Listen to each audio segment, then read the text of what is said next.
episode 3 of our season 2. I am joined by, of course, Pack Diesel, Lord Sturm, and Blind, the TO crew, of course, again. So that's hype. But anyways, let's jump right into this anyways, because we have so much to talk about today. Like, there's just a plethora. Yeah, we have our EVO recap. We have some meta discussion. Of course, we're going to discuss the big topic currently being Leo's Meta Knight from Mexico. That was hype. Meta Knight. Meta Knight. Let's go. Okay. And then maybe some tier discussion at the end. But anyways, so I want to jump right into it. Let's go into EVO. Zero. We have Tom Berg, who was there. He was there, right with us in the studio. He remembers. He remembers very little. Yeah, that was intentional. That's Las Vegas though. My personal Las Vegas run at EVO wasn't very memorable. What? How did it go, Tom? I won a game. This man O2'd like a buster. I'm like a Captain Buster. And Captain zeroed so Buster. Good. Zero, it's okay. I was the the cheering section for XYZ, and I was the cheering section for Chicago, so it worked out. Zero, however, was the complete opposite, never even dropping a game throughout the entire tournament, which is insane. Yes, that's gross. That is nuts. Like, this man is on just too high of a level right now. It's too good. It's amazing. So yeah, well, we have a 14-year-old prodigy who may or may not be able to challenge Zero at some point in time, maybe for some kind of supremacy. Maybe just take a game. But I mean, don't make those predictions. We made predictions about ESAM possibly being able to take out. No. You made predictions about ESAM. I O2'd at EVO, and I bet ESAM is more disappointed about he played at EVO than I am. And we also thought that Nairo could possibly do it, and I mean, we saw in Nairo's a buster. Okay, yeah, Nairo is the truest of busters. Yeah, second place is Buster. That guy. Third place. Third place, losing to Mr. R. Up 2-0. Oh, I forgot about that. Yeah, that did happen. He had every right to be up 2 games on Zero, and he let him slip through his fingers. Tragically flubbed all of his kill setups. The literal definition of a buster. Mm-hmm. But I mean, we can't really make predictions. Zero is just that strong, and as I said a couple weeks ago, he has so many characters in his toolkit. He can pull out Sheik, and when he doesn't want to, he can pull out Diddy Kong. 2 amazing characters, and he has the whole rest of the roster in his pocket too. What would it take to stop him? The biggest problem with like stopping Zero, in my opinion, is the man knows every single matchup, so you're never gonna catch him by surprise. And like because he plays Sheik, Diddy Kong, and whatever he feels like for that day, like the man has no bad matchups either. Any bad matchup that Sheik may arguably have, Meta Knight, we're gonna get there, but like he can just switch it up and be like, Diddy Kong, whatever. Like, the man he's talked about even playing, like, Me Brawler, he's talked about Falcon, he's talked about Rosalina even. So, like... Sure he has a Mario. Everyone has a Mario. If not, he could learn one. Like, Zero's not above that. Yeah. I mean, the man probably has a Luigi at this point, too. Like, he's gonna bop... No matter what, he has a character probably... And honestly, Sheik Diddy Kong covers so many matchup spreads. Like, everyone always says, like, you need a Sheik or a Rosalina to fight Luigi if you want to fight him, if you want to straight up counter him. Like, those are 2 counter characters. He has Sheik for Diddy Kong, which is not, like, a terrible matchup, but at least Sheik slightly wins it, so he doesn't have to ditto. But then he pulls out Diddy Kong for Sheik. Right? He just finds it... I actually think the matchup's probably even. A lot of people think it's slightly in Sheik's favor, but personally, I'm going to go even. I think Diddy Kong's fair can kind of challenge Sheik's. And I can also understand not wanting to do the ditto in that a master of that character is going to know everything that you can pull out. Why not throw in a different character for a little bit of a surprise edge? Yeah. And, like, dittos, a lot of the time, you see... Dittos are weird. You see, like, worse players lose dittos, or win dittos against better players all the time. It's so common. Like, Boss got bodied by... He, like, got 3-0'd by some scrub Luigi from, like, Virginia or something like that. Not scrub. I'm not gonna call him scrub. He was in their top 10 PR, but he was, like, 8th and, like, some no-name that nobody had ever heard of. And Boss traveled and then just, like, swept. Like, got swept. I think the reason that let's say, just lesser skilled player in a given matchup necessarily, or who would be considered not the favorite, can win a ditto, is because that if you you main a character and you know a lot of what they can pull out, but you might not necessarily know the Ditto as well, or you might start to pick pieces up from the player that you're playing against, who might just show you something new on the fly. The players who have the ability to adapt, even against better players, are going to learn something new on the fly. They're going to get beat by something and go, all right, I can throw that in my toolkit now, and then can reverse that, kill the guy the same way, or get a combo the same way. And there's also something to be said about the less optimal option being something that works, and that's something that a lesser skilled player might throw out in a Ditto. Yo, that was like the PlayStation All-Stars meta. You fight somebody and you just like random level 1 off Wake Up. And it's like nobody does that, but this guy does it and he wins. That's the Daigo. That's the Daigo. You just Shoryuken on Wake Up for like no reason, even though you're gonna get bodied by an Ultra, but for some You're reason like full you just screen do it. away, you just do it. Yeah, Whatever. and like say they jump into it. You can't read me. Alright, but anyways. For real, like speaking for why Zero wouldn't want to play a Sheik mirror specifically, a Sheik mirror, not just any mirror, is just one thing you would notice from watching all of his games is he just never loses the first stock, and that's so big in a 2-stock meta. The fact that he can just survive as long as he can, and then when he picks Diddy, someone who kills faster, against someone like Sheik who has trouble killing, it just lines up perfectly for his playstyle. Mm-hmm. Yeah, he's on a rampage right now, and we'll talk about a little more about Zero when we get to. Yeah, there isn't too much more to say about Zero. Yeah, the man is a bodies legend. people. Watch his videos and study everything he does because he is the smartest Smash player alive currently. A little birdie told me that there is about a 50-50 chance that he will be at our weekly tomorrow. Yes, that is the last thing to talk about with Zero. Real quick, Zero may show up to the Top Cut weekly tomorrow, guys. He's trying to come from Indiana. He's relatively nearby. So if you guys are in the area of Chicago, come out, play against Zero. He's a cool dude. I'm gonna see if I can maybe go, if I can swing it with my class schedule. I'd love to. And if he does come out, there will be no customs. Tuesday is traditionally a customs on weekly, but if he comes out, we will be turning off customs for this. And there event. was much rejoicing. And hopefully forever after. But anyways, I like what you think, Pete. Favorite matches from Evo? So I actually personally saw some really hype timeouts, which sounds completely reversed from what you expect, but Static Manny, who played a incredibly defensive Sonic, literally would just sit across the stage and cancel spin dash over and over until someone threw out something that he could punish. Got timed out both by Foe in winners and then Ally again in losers. And both of these sets came down to the wire. You could just see the tension building and building, and it was oddly satisfying to see him get timed out in his own game. Foe was losing behind in the percent race and managed to get 2 PK Thunder 1s off on him just at the last minute, and it was so beautiful and satisfying to watch. And Ally basically just said, all right, I'm not going to play this game with you. You're going to come to me. You're going to play it by my rules, and just completely beat him at his own game. It was just so wonderful to watch. It took Ally some adjustment to figure that out, though, because it certainly did.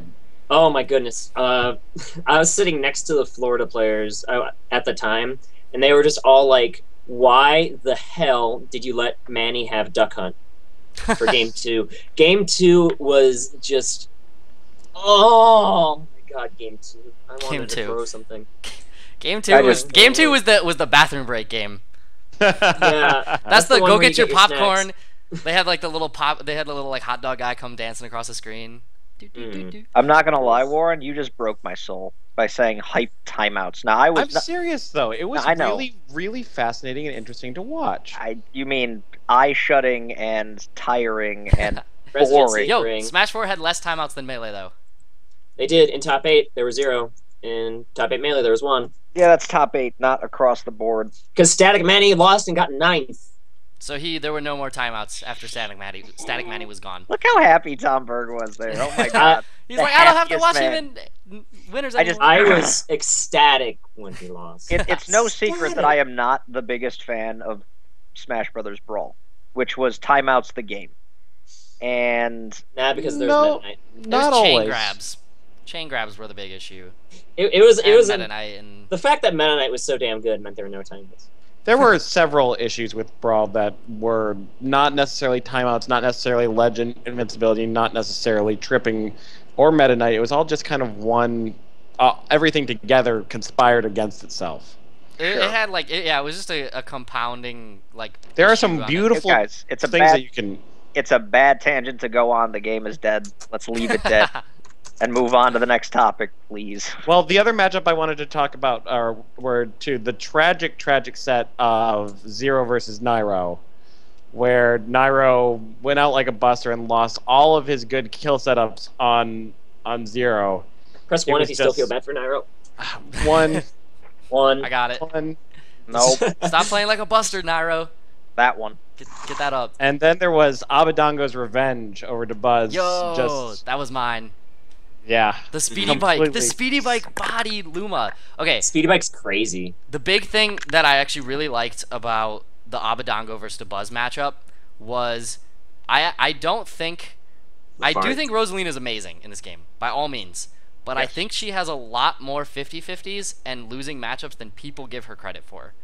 I think that she is a little bit higher up than she should be, because I think a lot of people just don't know the matchups that she can lose. I think that's the reason that she's so hyped up as, like, Seagull Joe has her as S tier above Sheik, which is wrong. But a lot of people have her in the top 3. That's just almost a consensus. If you told me she was 6th, or even like 7th or 8th because of specific matchups as time went on, I would not be surprised. I think, too, a big reason why she's so high in a lot of people's minds and why she gets ranked so highly is she has very, very abusive matchups on the low end of the cast. Oh, like, she really does. There are some characters where it's just like, GG, pick a different main. Like, Charizard, I legit think is like 7-3-8-2. Like, you are getting bodied. But then at the same time, like, there's other characters coming in, like, I think Mario, Pikachu, Sheik, Diddy Kong, Fox, Falcon. Yoshi, Fox. I think Falcon she bodies. Sonic. No, Yoshi wins the matchup. I think Yoshi wins the matchup. It's like at least that, or some like or 50-50s. It's more 50-50s than I think people give it credit for. I think it all comes down to how you fight Rosa, and just how you get rid of Luma and things like that. Lord Sturm is my favorite. Doesn't matter who we're talking about. Yeah, Yoshi wins the matchup. Let's go. Just so you know. Hey, if Yoshi wins one matchup, I have to let people know because he loses so many. Yeah. It's a good character, though, still. So yeah, Abadango, great use of customs, even coming from Japan, who's not a customs like meta at all. They don't have any customs tournaments. Is Tom Berg dead? He's frozen. Yeah. All right, we lost Tom Berg. Oh, Tom Berg. He looks so like angry at his keyboard. But anyways, so the last thing I wanted to touch upon with Evo was the character diversity that we saw in top 32. Top 8 had at least 10 different characters represented, which is surprising because there were only 8 people in it. But I mean, with Abadango repping multiple characters and Ally pulling out his Marth, there was a lot of diversity. And even further down in top 32, we see characters that aren't normally seen in these brackets. We see Game & Watch coming in 13th. We see Wii Fit, John Numbers, coming in 17th.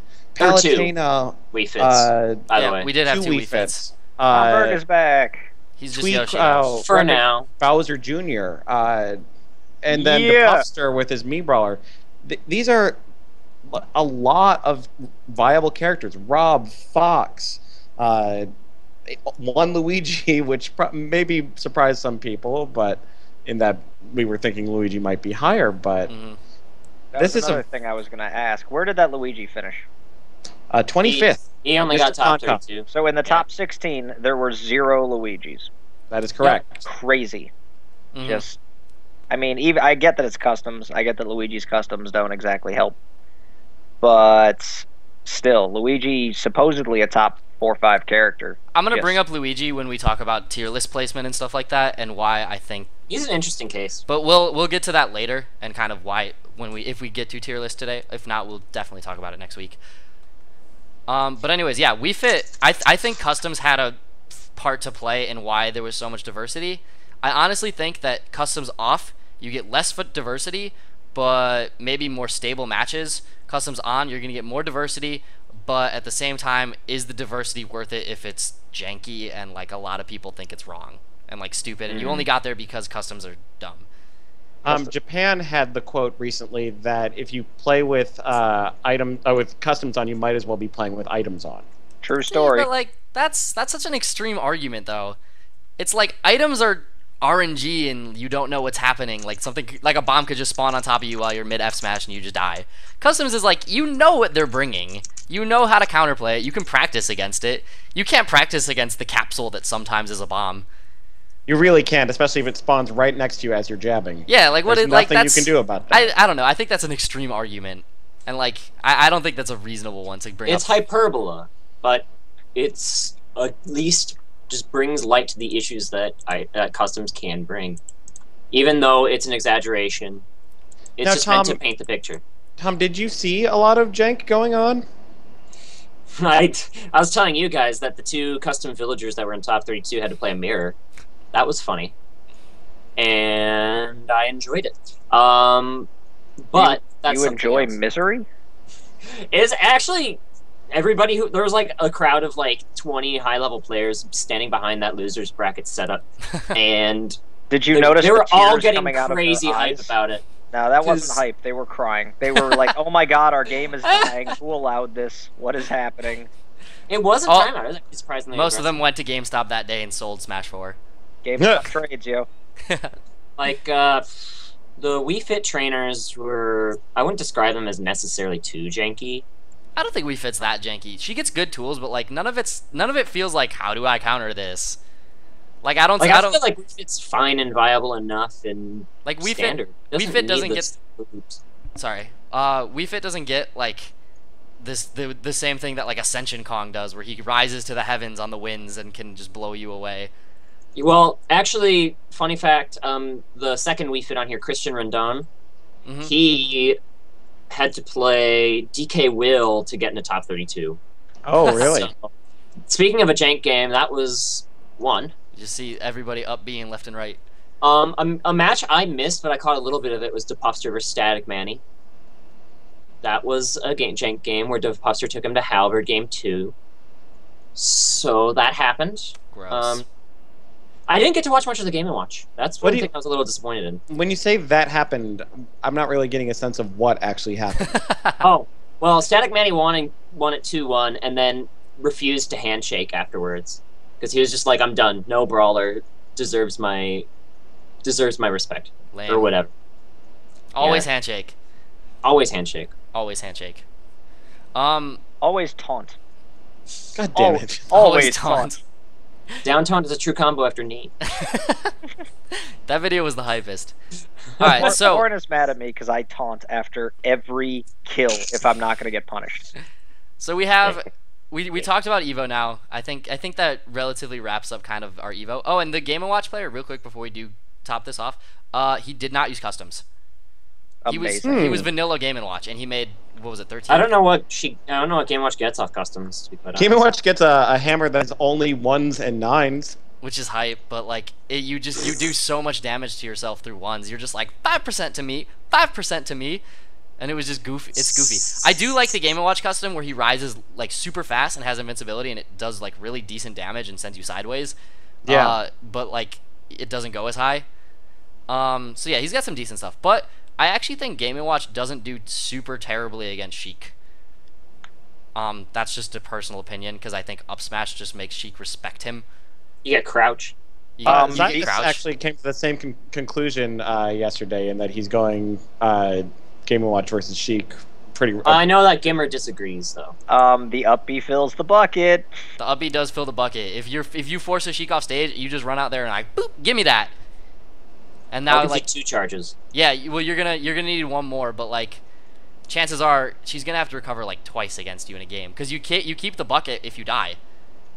Yep. Mm-hmm. So I mean it is an actual thing. But Better in a like, 3-stock format. that is just a personal opinion. I don't think it's like a great matchup. I'm not like, yeah, everybody pick up Game & Watch to counter Sheik. I think it's Pick up Meta 50-50. Knight. at best, I think it's probably like 55-45 in Sheik's favor.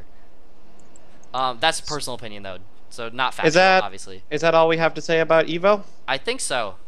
Pretty much. You know, it was 2 weeks ago. Yeah. Tom, Obviously one last still- thing. What was your... one thing I do want to say. I think you might be in the middle of asking me this, so sorry for interrupting you.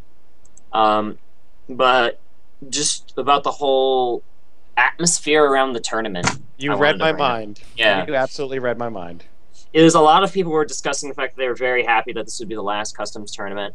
But I don't think I really heard a single person say that they wanted to keep customs as their meta. I will tell you as a TO right now, customs is not a thing I will ever endorse. I think it's ridiculous. And as long as I have any leeway to push for it, it will not be a thing at any large events that I have any hand in running, and there are going to be quite That's a what few of Jungle those Guy coming said. up. Jungle Guy announced his rule set for TBH5, and he was just like, "It's too much headache for not enough of a benefit." I generally agree that the logistics are a huge problem, and the only reason I ran them at Smash and Splash was because it was so close to Evo, and that's actually why we got players coming out, was because they're like, it's practice for Evo because it's like almost the same rule set. Yep. But at the same time, I don't think that like customs dampens the hype for Evo. When you were at Evo, it was exciting. Like, even though there were customs and like, I mean, in the end, top 8 really didn't end up using many customs. I think that's just because top players don't like them. That's another one of Juggle Guy's comments, is that just top players don't like using customs because they just make the game different in a way that's not really good for the skill cap. It's true. And I mean, the reason I don't like customs is for many of the reasons that you guys brought up. I don't really push for things generally as a TO. I'm very community oriented. I want what the people want. But that is just like the one issue that I don't see a reason to waver on. It's not worth the hassle, as Juggle Guy mentioned. And I just do not think that the longevity of the game will be helped by the existence of customs. That's fair. Yeah. I think it'll be interesting to see the pro customs regions and how they react now to Evo being done, if like they start to move away from customs. There are a lot of pro customs players still. Like, it is still a big split in the community. Mm-hmm. Well, there are people who play customs and they have characters that benefit very highly from the existence of customs, and they know full well that if customs weren't around, that they would personally have to take a hit, learn a different character, adapt to the fact that customs was no longer a thing. That's part of the big divide. A lot of players who have put in the time and effort to learn customs don't want to lose the time they put in. Mm-hmm.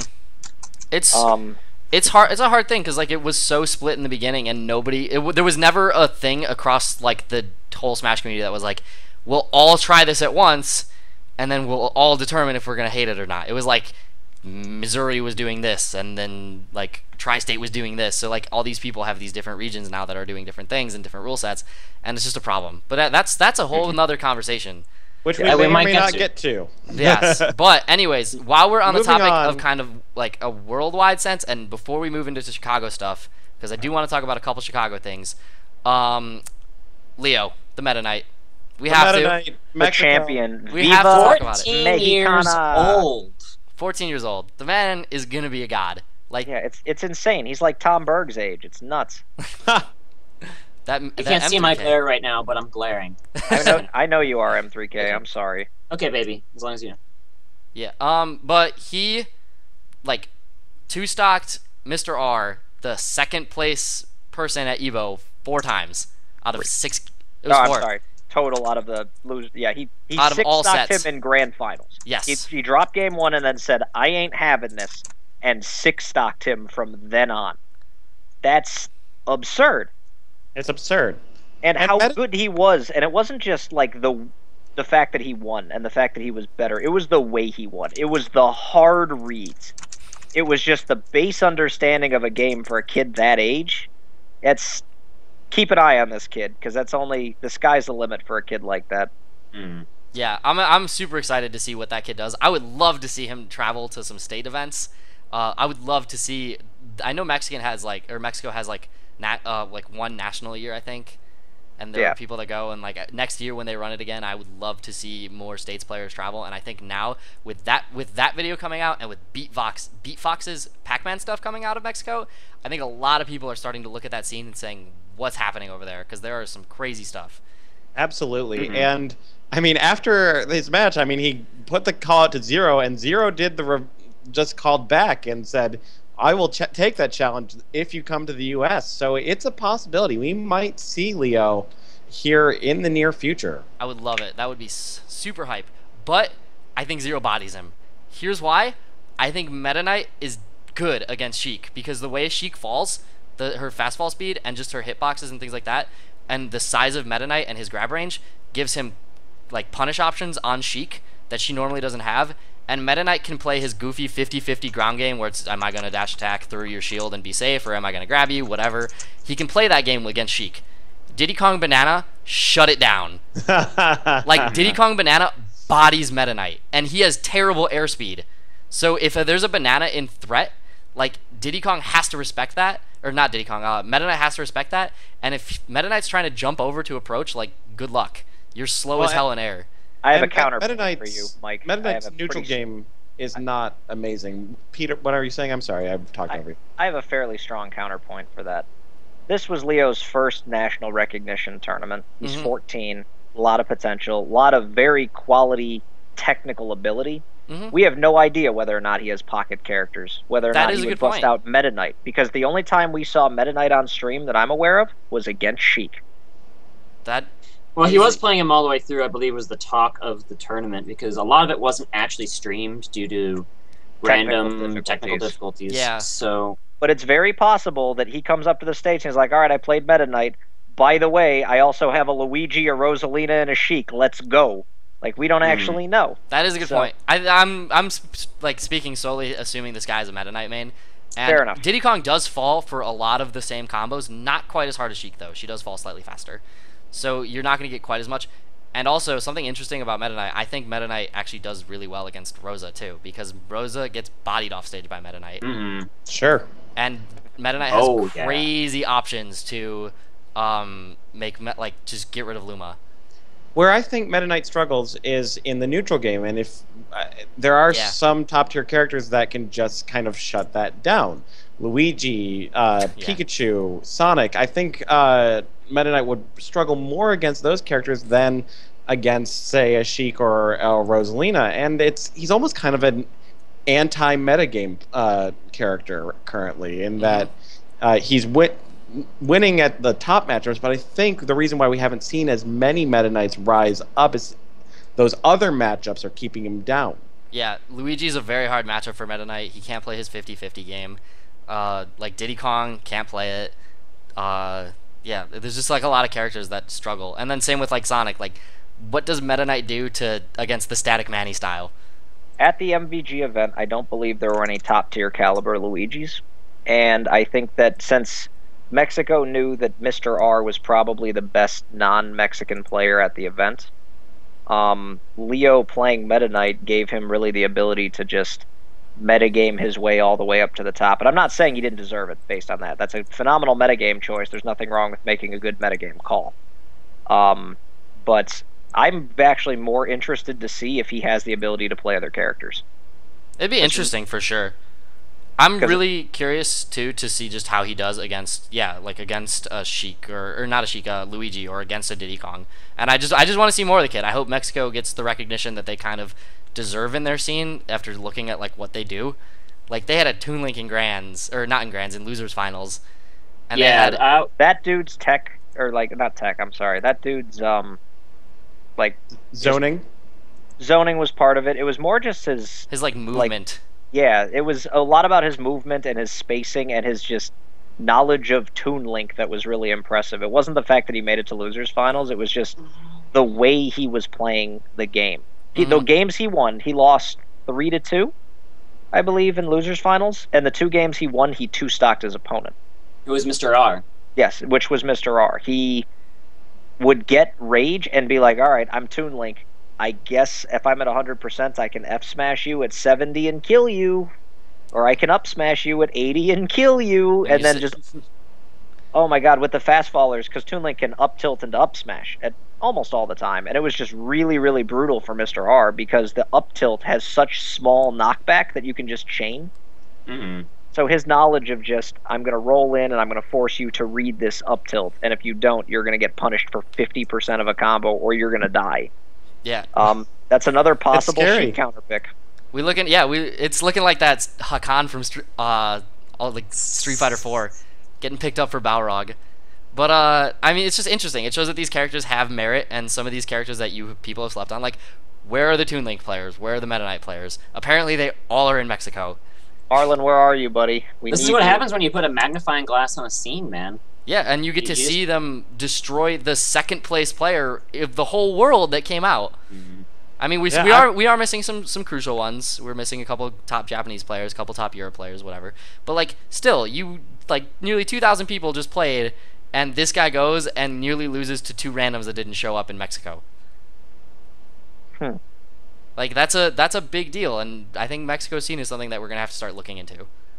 I'm excited. I want to see more. That's all I want to see. I want to see more and more of Mexico, because it's just a completely different playstyle that I've seen, and it's new and exciting. I'm curious too, chat guys. Anyone hanging out in chat, sound off on what you think of Leo, and if you think he can, if you think he'll be able to challenge Zero, maybe take a game or two off of him, or even win a set. I'm just curious what you guys have to say. So sound off in the chat. While we move on to our next topic, though, Without Tom Berg. It is going to be about Chicago now for a moment, for a little bit. We are talking about Akiro. Oh, how the mighty have fallen. Not really. He lost 1 tournament. But this was his first tournament that he's lost in First at least his first weekly that he's lost in a considerable while. And he didn't just lose; he got 3rd. Just pointing that out real quick. He lost to Dan in winners finals, and Midas knocked him out, right? Yep. In losers finals. Yes.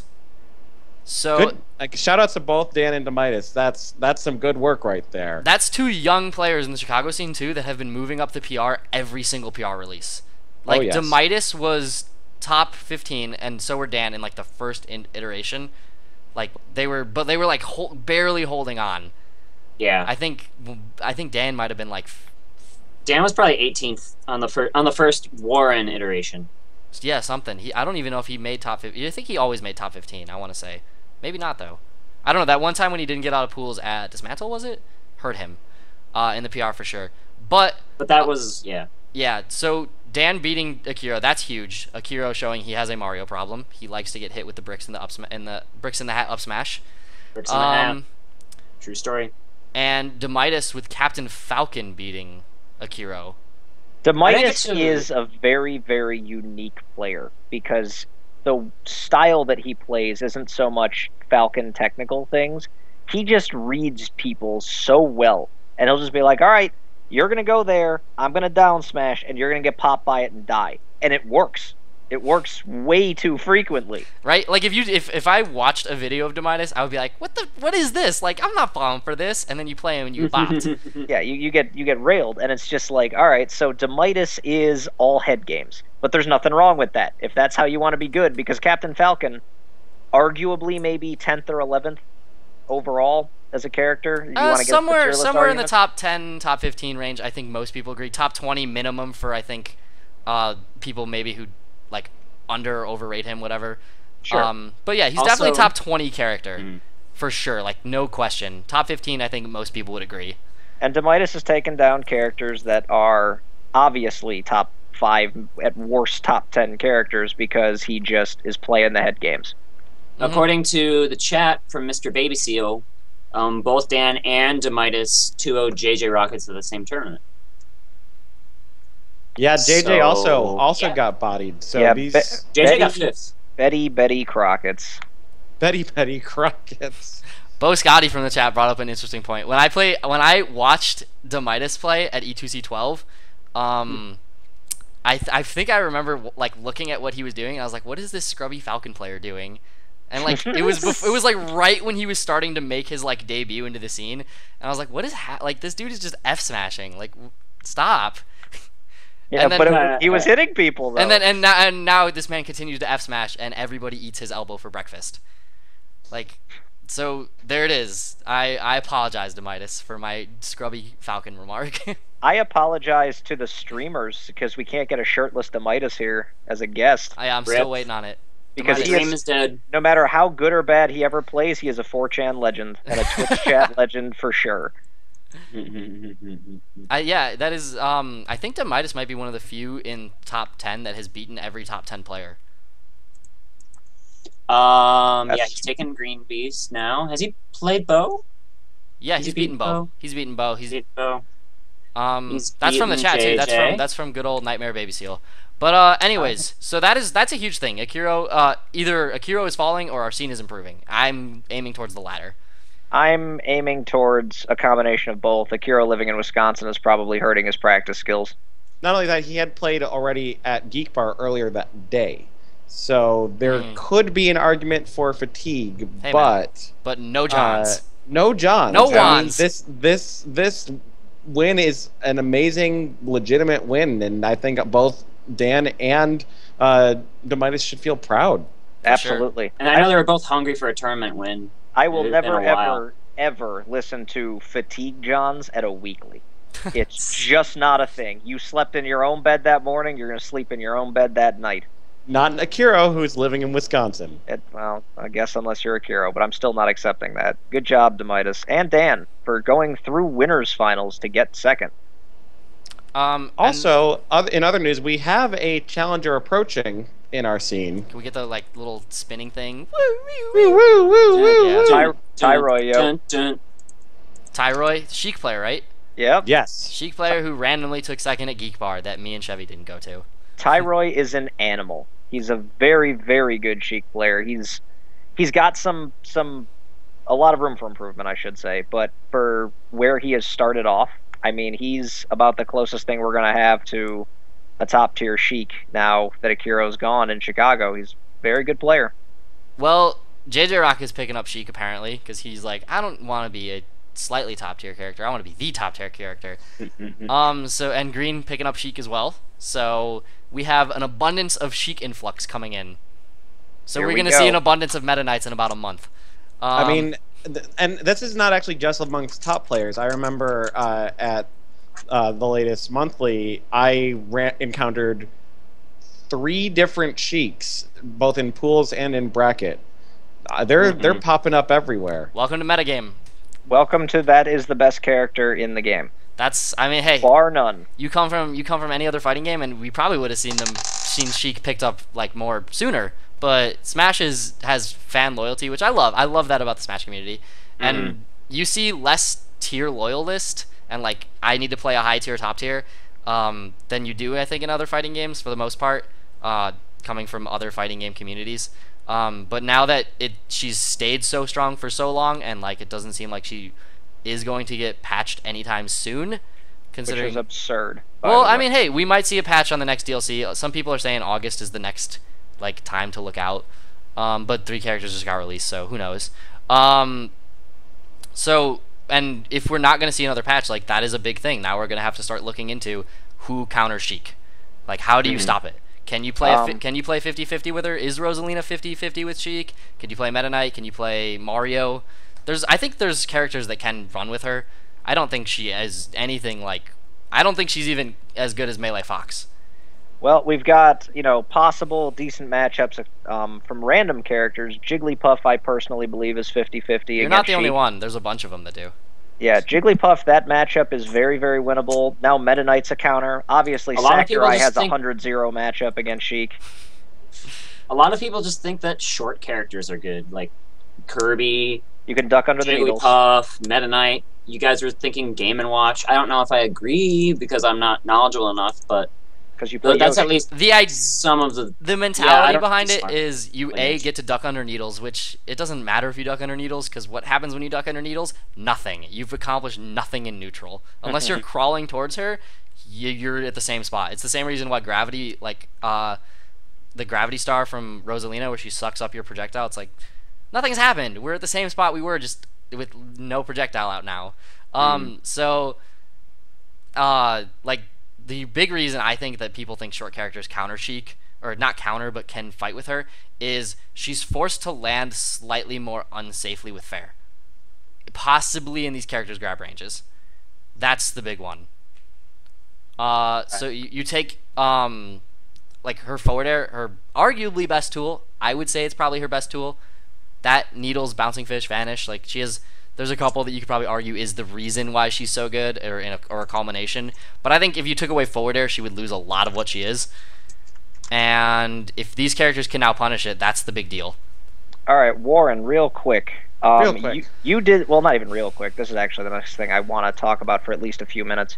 You just did the power rankings of the top 25. That means you also have a spreadsheet hidden somewhere of like the top 200 players in Chicagoland. I do. Or whatever the crazy number is. It's not hidden, is it?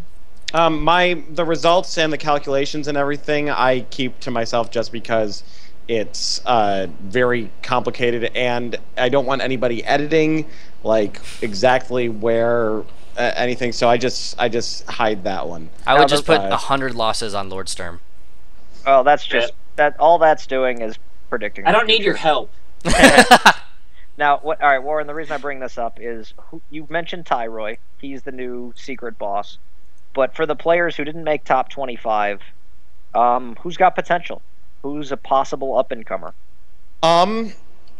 Possible up-and-comers. From what you've seen, I suppose. One player that actually could have probably made top 25 that, because her results were split onto two different names, it got a little bit wonky, was XL Mel. She is doing work at GHQ, and we've seen her potential at Combo Breaker. She could certainly rise. I also got to shout out my boy Big Mac, who was sitting right outside at number 26 and continues to improve. He'll still go out like a buster, but he is constantly challenging his game constantly.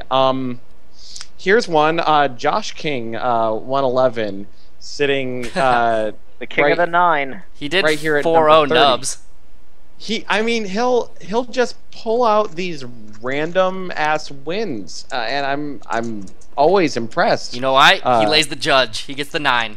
That's right. King of the 9, yo. That man wakes up every morning and like lays down a mat and prays for hours to RNGesus. It can't all be RNG. I mean, to be that consistent, it has to be skill. Yeah. I agree. We making jokes. We all love Josh King. I can't say anything. He got no 9s against Nubs, and he 4-0'd Nubs, and Nubs is like number 11. So Hobo PC has Nubs has a Game & Watch block, like for real. Yeah, he does. It's because Man lost to Gimmer, and I was like, Nubs, you're better than that, please. Azu plays Nubs all the time. They're good friends. And that is the block right there, because Azu is a Game & Watch main from Melee, and he's had to deal with that forever. In case you're wondering why he has that block. Hobo PC is a relative newcomer who has been doing some work, and I've been really trying to follow him and see where he places every week. Basically making it. Keep going. Basically, just outside of pools at E2C 16, and consistently getting somewhere between 5th and 9th. So if he pulls some upsets, he could certainly do one. And one other player that didn't qualify this round for the PR, but certainly is still a threat now that he's coming out to more events, is Chompy, who is not sticking just to his vow of only Sword Fighter and Charizard, but also bringing back his pit a little bit. So here and there. That's good to hear. Those are... Oh, and we can't forget our beloved McMuffin. McMuffin! McMuffin, I truly believe could be top 10 if he comes out. There's the question of, will he ever come out enough? And the answer is probably not. Will he stick to one character, or will he continue to try and play Ganon against crap matchups? Mm-hmm. Well, like you said, fan loyalty, yo. Fan loyalty. I mean, it's a real thing. But those are the people on my watch list currently. Fair enough. I've got a shout out to Ruins, who keeps bodying me, although I'm playing better against him lately. Ruins He's taken some of the Thursday weeklies. That's a third Fox main coming out. Also, he plays Puff, I think. And Mario. His Wario's bad though. Don't make sure he doesn't play Wario. He's a Fox and Mario player. He knows some basic fundamentals of Puff. He's trying to learn from Purin and from me some of the matchups. I would just label him as a Fox Mario player at the moment. I think he's mostly Fox currently. He's mostly Fox. He pulls out Mario for bad matchups. He really only pulls out Jigglypuff, I think, for like Falcon, I think. For Falcon, because it's like an 80-20 matchup. And soft spot in air. Yeah, it's mostly just to practice the character. I have one more that I forgot to mention. Deku, Z-Storm's brother. Oh, yo, the Shulk, though. He's that kid's a champion. I haven't seen that guy in forever. He is sitting just outside top 25, and he is looking really, really good. And he's got some good results on there, too. Smash and Splash, he did really well, just barely making it outside of top 16. I remember he played, not Scat. It was Scat's partner from Georgia. She was a Mario main, I think, and she was like in their top 10, and he beat her. He like 2-0'd her. No, he's scary sometimes, and he's Ojama was the name. Continue. He also just barely didn't make it into bracket at EGC 16, so I feel like if he can just get over that hump, he'll be really unstoppable. Yeah, if you guys want to know the ticket to getting to these top 25-ish ranks, I think that just getting out of pools at your monthly is probably, like, if you can start doing that consistently, then you're in really great shape. Yeah, but of course it gets harder and harder when more people come from out of state. Mm-hmm.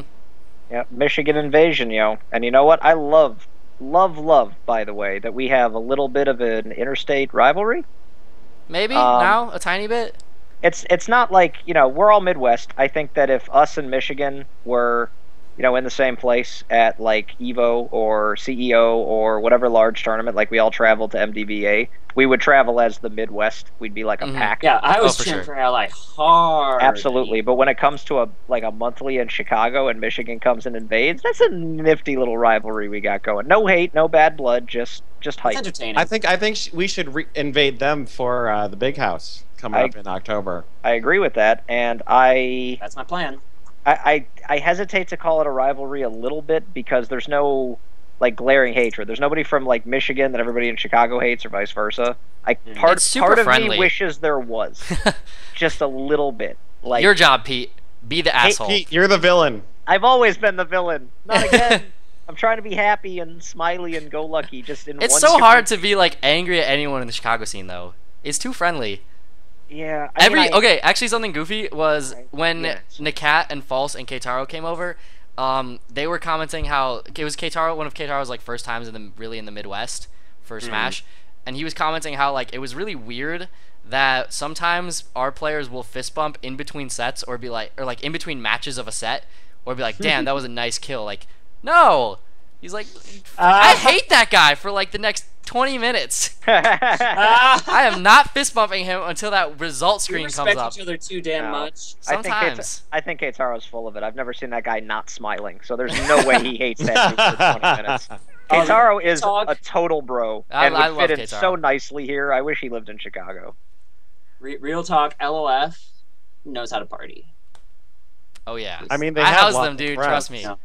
Yeah, Mike had to learn by trial by fire. I taught LOF how to party. I taught DeBuzz how to party, and we'll leave it at that. I believe that you taught Buzz how to party. DeBuzz was on his Twitter, and he just he opened up his laptop. He's like, "False, give me my laptop." He took his laptop and he just started pounding keys, and he just clicked tweet.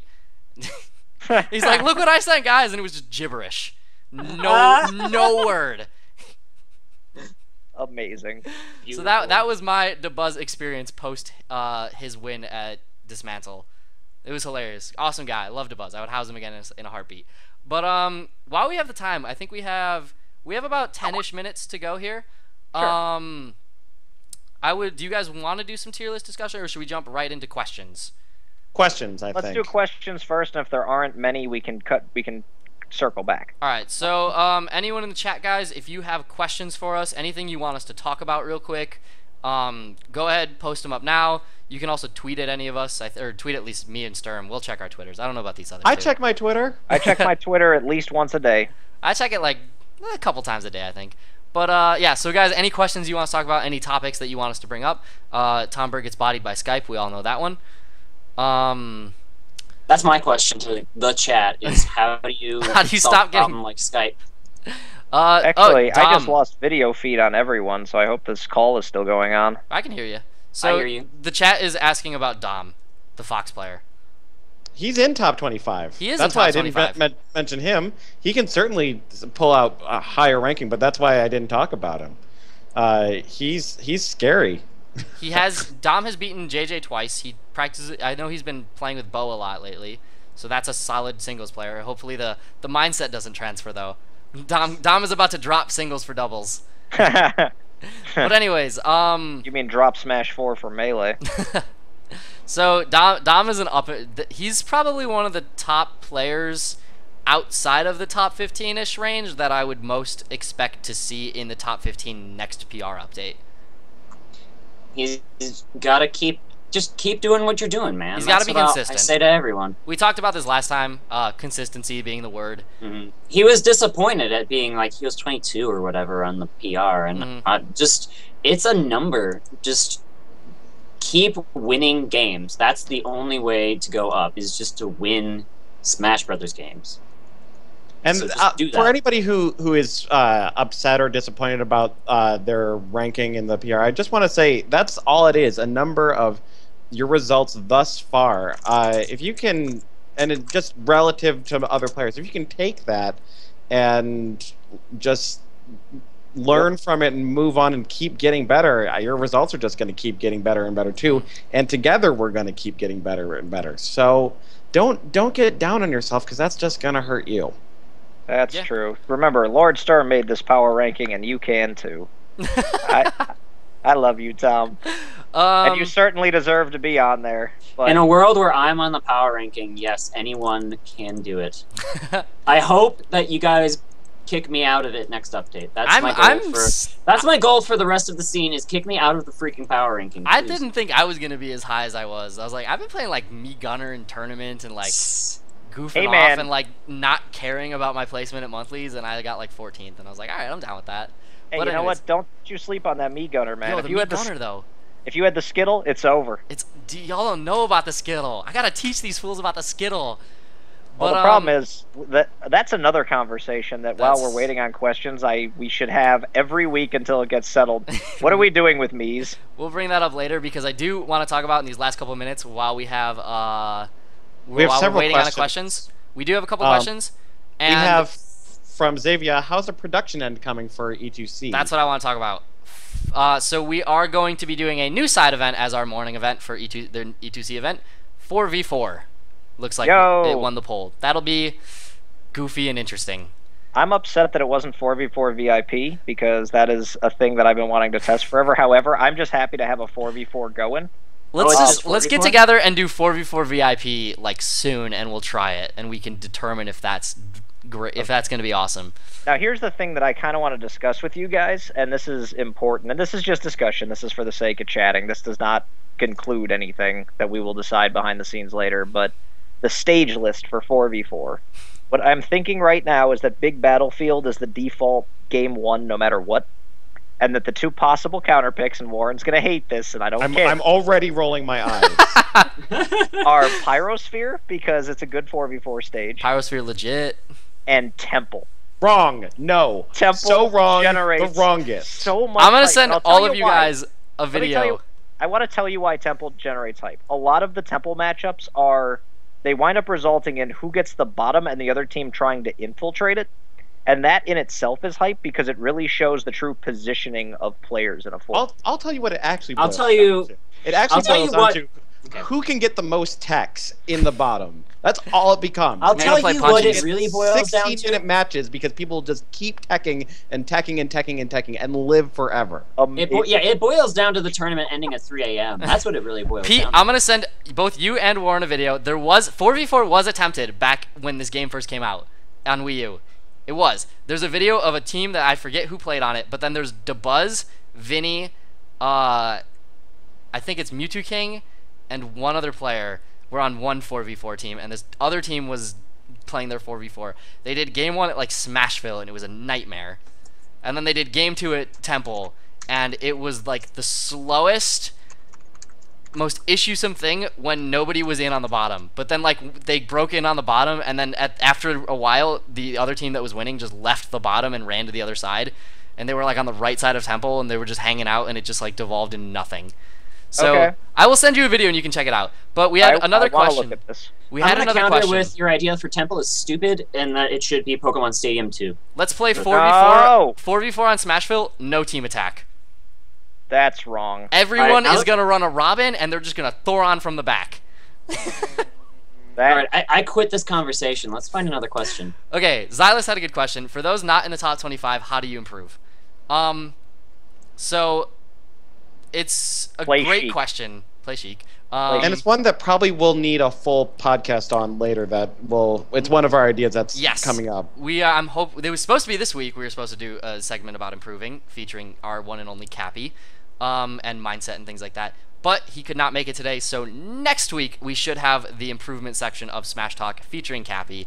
We're going to talk about his fantastic articles. If you guys haven't checked them out yet, I would plug him, but I don't remember the URL. He has a blog where he talks about mindset and how to improve. Look up like hashtag Zillia Boys, you'll find him. Probably. Or just message anyone or just message the Chicago chat. He'll probably post it, or just post a link, or just ask for it on the Chicago page. They're really, really well written. I highly suggest it. It's a good starting place. And then also, Rush Hour Smash puts out awesome tutorial stuff. False's video editing, fantastic. There's stuff on. They did a doubles segment where it talks about just like getting into doubles for beginners. If you haven't checked that out and you want to do doubles, 100% required. They cover so many things on just what positioning is in doubles and why you should do what you do.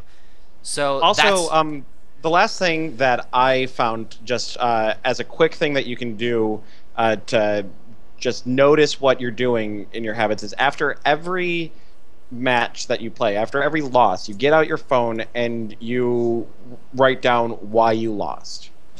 You put down figure out what your habits are, what your patterns, what you keep getting caught by, and sooner or later patterns will emerge. You'll figure out what is it that is causing people to get in on you and do whatever they're doing to you. And once you know that, you can start to change it. So you just need to have that level of awareness that you might not necessarily have while you're playing a game, but thinking immediately afterwards, you can reflect on it and grow from the experience. Following that thought, saving your replays is a great way to also just improve. I mean, like if you play on stream, you can watch the stream VODs, obviously, and you can hear what the commentators have to say, and that could just lead to direct improvement. That's what me and Mike really try to do, especially when like if we have like an early pool game and it's like No Name versus Akiro, and it's like, well, we try to give some advice to the No Name if we're watching the VOD. We're not gonna like concentrate on Akiro in that match. It's like we know what Akiro's gonna do, but also just ask people. Something that I always found surprising was I get asked very little from the actual Chicago Smash Chat page on just like questions about things, and I feel like Tom probably gets asked very little as well. Like in my opinion, you have your top players that know a lot about the game, and next to them, or possibly even above them, you have your commentators, guys who are on the mic staring at matches for like 9 hours a day. We see a lot of things, so hit up people, hit up Greenbeast, Shell, Akiro, hit up even me, Bo Scotty. honestly. Yeah, just players who have been kind of around the scene or know the scene. They probably have a tip or two at least. And if you're at a tournament, ask to play friendlies, or even after your tournament match. Like literally, I see Greenbeast do it all the time when he played K7 when he lost to him. Literally, Greenbeast lost, he died, and he looked at K7 and just went, "Hey, what did I do wrong?" And like a lot of the players, especially in Chicago, like will tell you. They will tell you what they kept doing to you and why you died from it. Anybody listening to this podcast, I am available for questions at all times. And the reason I'm bringing this up, I know I'm not a great player. I'm certainly nowhere to be found on a PR at any weekly. However, my understanding of the game, my analysis of what you as a player can do better, just from having 16 years of experience playing Smash mostly competitively, and it's just, I can help you, I promise, if you really would like help from someone specifically.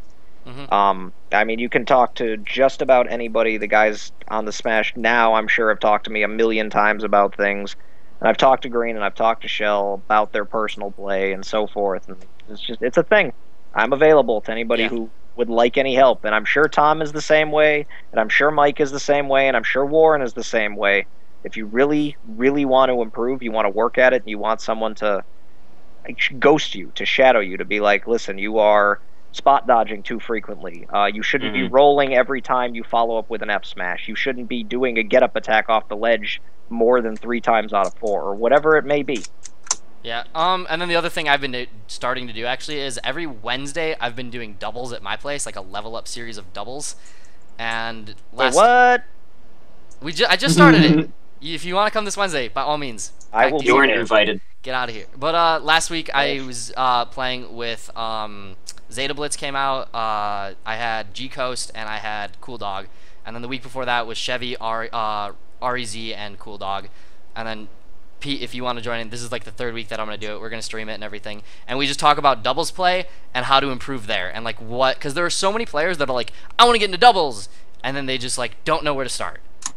I don't want to get into doubles, but I definitely want to play Smash on stream by any means necessary. So I will gladly play doubles. Pete's the glory hog right there. That's right. All right, but anyways, guys, so if you guys want to come to that, I do it on Wednesdays. I do it for a couple hours at least. So just hit me up on that. I'm going to start running them later once classes end and I don't have to get up at 4:30 in the morning. So that's going to conclude our little segment here of Smash Talk. Thank you all for tuning in. If you guys want to sign off. This is me, Warren Blind. You can find me on Twitter at Blind Smash. And yeah, happy to do this for you guys. My name's Lord Sturm. It's been a lot of fun. I always enjoyed this show. Glad I got to make a fool of myself again with these lovely people. Right after the show, I'm going to be streaming Rocket League, which is the best game ever made. I haven't even played Rocket League yet. It's gonna be hype. It's actually crazy fun. I'm awful at it, but I'm going to be streaming on my personal channel, twitch.tv/LordSturm473. You can follow me on Twitter at LordSturm473, where I tweet about stupid stuff. You're going to get an immediate host as soon as this ends as well. So That's you guys can hang out if you want as well to watch Lord Sturm play Rocket League. Are you a rager in Rocket League? Are we going to hear you screaming or something? No, I just laugh because that game makes you so happy. Like... when you don't know how to move and you just run into the wall accidentally, stupidly, and you smile. It's just the happiest game. I'm Pac Diesel. My name is Pete Casella on Facebook. I'm all over the Smash 4 group whenever I can be. Feel free to message me on there. I'm also on Twitter. It's Smash_Pacman. I love doing these little segments. I like talking more than I actually like playing, to be honest with you guys. So this is always a lot of fun. So yeah. Alright, I'm Sage. You guys can find me at Smash Talk Sage on Twitter. Find me at, I'm not going to bother spelling out my last name, but when I stream, my Facebook is up on the bottom for my personal stream. So hit me up with any questions you guys have whatsoever. I'm really easy to find on Facebook. Pretty much anyone can direct you to me. Twitter as well. I'm down for personal messages, for tweets, whatever. I will answer anything. Thank you guys for tuning in again. Much appreciated. I always have a great time. Thank you to my wonderful co-hosts today. Blind, Lord Sturm, and Pac Diesel. It's been a pleasure. Good show. Next week we are going to be talking about improvement. We are going to be talking about tier lists and why or why not they are a good thing or a bad thing for the game, and when are they too early. So that is what we have in the works right now. There's going to be even more content coming at you. Thank you guys for tuning in. Good night.